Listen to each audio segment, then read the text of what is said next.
అందరికీ నమస్కారం అండి. తెలంగాణ రాష్ట్ర ప్రభుత్వ ఉద్యోగుల ప్రమాద బీమా 1.2 క్రోర్స్, అలాగే ఎంప్లాయీస్ హెల్త్ స్కీము, డిఏ, పిఆర్సీల బకాయిలకి సంబంధించి ఇంపార్టెంట్ అప్డేట్స్. సో ఈ వీడియోలో వీటి గురించి పూర్తి వివరాలు అయితే తెలుసుకుందామండి. సో ముందుగా వీడియోని సపోర్ట్ చేసే వారందరూ కూడా వీడియోని ఒక లైక్ చేసి మీతోటి ఉద్యోగ మిత్రులకు వీడియోని అయితే షేర్ చేయండి. ఛానల్ని ఫస్ట్ టైం కనుక విజిట్ చేసినట్లయితే తప్పనిసరిగా సబ్స్క్రైబ్ చేసుకుని పక్కన ఉండే బెల్ సింబల్ని యాక్టివేట్ చేసుకోండి. రాష్ట్రంలో ప్రభుత్వ ఉద్యోగులకు ₹1,00,00,000 ప్రమాద బీమా పథకంపై ఉద్యోగులతో సహా ఉద్యోగ సంఘాల నేతలు మండిపడుతున్నారు.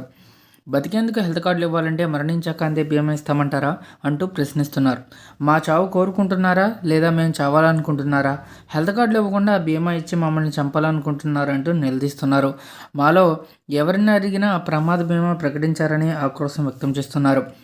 ఇదేం విధానం, ఇదేం పద్ధతి అంటూ సర్కార్ తీరును తప్పుపడుతున్నారు. చచ్చిన తర్వాత ఇచ్చేది మాకెందుకు, బతుకున్నప్పుడే ఇచ్చే హెల్త్ కార్డుల గురించి తేల్చండి అంటూ సర్కార్ను డిమాండ్ అయితే చేస్తున్నారు. ఇక రాష్ట్రంలో ప్రభుత్వ ఉద్యోగులకు సంబంధించి ₹1,00,00,000 ప్రమాద బీమా సదుపాయం కల్పిస్తామని ఇటీవలే డిప్యూటీ సీఎం బట్టి విక్రమార్క ప్రకటించారు. ప్రతి ఉద్యోగికి కూడా ₹1,20,00,000 ప్రమాద బీమాను వర్తింపజేస్తామని చెప్పారు.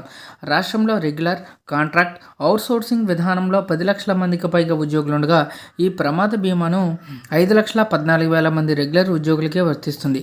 ఇక మాటిచ్చి ఏడాది దాటినా అతీగతి లేదు. ఉద్యోగుల సమస్యలపై ఉద్యోగ సంఘాల జేఏసీ 2025 సెప్టెంబర్లో చలో హైదరాబాద్ కార్యక్రమానికి పిలుపునిచ్చింది. ఈ నేపథ్యంలో జేఏసీ నేతలతో సెప్టెంబర్ 1న సర్కార్ చర్చలు జరిపిందండి. ఇక ఉద్యోగులు వారి కుటుంబ సభ్యులకు వర్తించేలా హెల్త్ కార్డులు ఇవ్వాలని ఈ చర్చల్లో జేఏసీ డిమాండ్ చేసింది. వారంలో హెల్త్ కార్డులు విధి విధానాలను ఖరారు చేస్తామని ఇదే సమావేశంలో సర్కార్ కూడా హామీ ఇచ్చింది. ఈ హామీ నేపథ్యంలో జేఏసీ నేతలు చలో హైదరాబాద్ కార్యక్రమాన్ని విరమించుకున్నారు. సరిగ్గా వారం గడిచాక సీఎస్ రామకృష్ణారావు ఈ పథకంపై సచివాలయంలో సమీక్ష నిర్వహించారు. కానీ వారం గడిచాక కొత్త కథ తెరపైకి వచ్చింది. ఈహెచ్ఎస్ స్కీమ్పై ఇతర రాష్ట్రాలను అధ్యయనం చేసి నివేదిక ఇవ్వాలని ప్రభుత్వం ఆదేశించింది. దీంతో కథ మళ్ళీ మొదటికి వచ్చేసింది. నిమ్స్, గాంధీ, ఉస్మానియా దవాఖానాల్లో తప్ప ఎక్కడ ఉద్యోగులకు వైద్యం అందడం లేదు. ప్రైవేట్, కార్పొరేట్ దవాఖానాల్లో చికిత్స అందడమే లేదు. వైద్యం చేయించుకోలేక ఇప్పటి వరకు 40 మంది ఉద్యోగులు, రిటైర్డ్ ఉద్యోగులు చనిపోయారు. ఈహెచ్ఎస్ స్కీమ్ అమలుకు నాడు కేసీఆర్ సర్కార్ జీవో ఇచ్చారు. ఉద్యోగ సంఘాల విజ్ఞప్తుల మేరకు ఈహెచ్ఎస్ స్కీమ్ అమలుకు గత కేసీఆర్ సర్కార్ జీవో 186ను జారీ చేసింది. ఎంప్లాయీస్ హెల్త్ ట్రస్ట్ బోర్డును కూడా ఏర్పాటు చేసింది. కేవలం ఎంప్లాయీస్ సర్కార్ వాటాను జమ చేయడం, హెల్త్ కార్డులు ఇవ్వడం మాత్రమే మిగిలింది. ఈలోగా ప్రభుత్వం మారడంతో ఆ జీవో అమలు కాలేదు.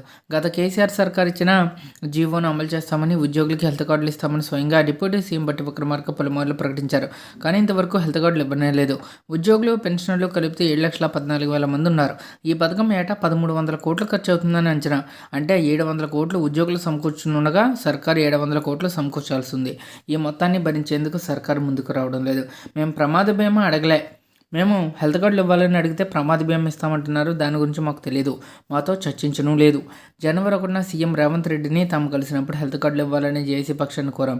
దీనిపై అనేక సమావేశాలు కూడా జరిగాయి. కానీ తీరా చూస్తే కొండ 4 మందేస్తే ఉన్న 4 ఉన్నట్టుందని మా పరిస్థితి. మేము అడిగింది ఒకటి, సర్కారు ఇస్తామంటుంది మరొకటి. ఉద్యోగులంటేనే చీప్గా చూస్తున్నారు. CM appointment కోరాం. మంత్రులే కాదు, పీఏలు కూడా మా ఫోన్లు ఎత్తడం లేదు. ఎన్నిసార్లు ఆఫీసుల చుట్టూ తిరగాలి, ఎన్నిసార్లు కలవాలి అని చెప్పేసి మారం జగదీశ్వర్, ఎంప్లాయీస్ జేఏసీ చైర్మన్